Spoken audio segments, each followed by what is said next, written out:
Bonjour à tous, je m'appelle Fanny et aujourd'hui je vais vous présenter mon coup de cœur BD intitulé Le serpent et la lance.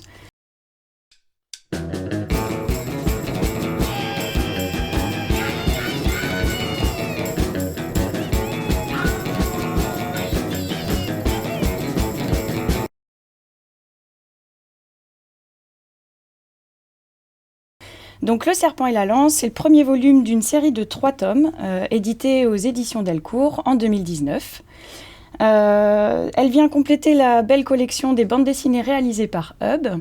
Il nous avait auparavant transporté dans l'univers japonais avec Oko et chez les Vikings avec Aslak.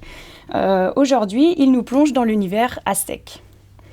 À cette époque, donc, plusieurs cadavres sont découverts à certains endroits de la région. Tous sont retrouvés momifiés et dans la même position.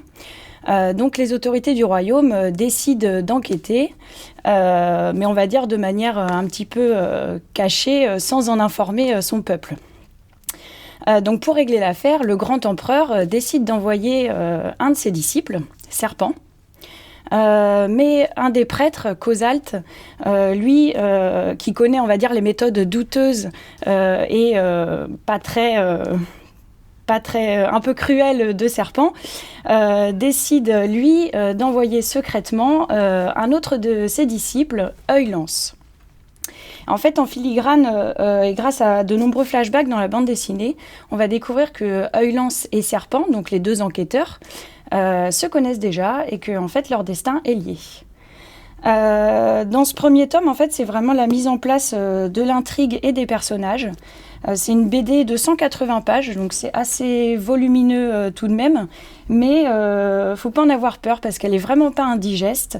On découvre un super univers et l'histoire, elle est vraiment originale du fait que ce soit une sorte de thriller aztèque. On en apprend aussi beaucoup sur les rituels, les hiérarchies, et puis il y a quelques termes aztèques très intéressants. Et puis pour le dessin, j'ai adoré parce que c'est vraiment une BD très dynamique et colorée.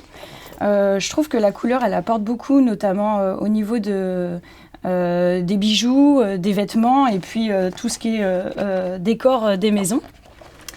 Et il y a un petit bonus à la fin de la BD parce que Hub nous propose quelques explications sur la bande dessinée et puis son ressenti.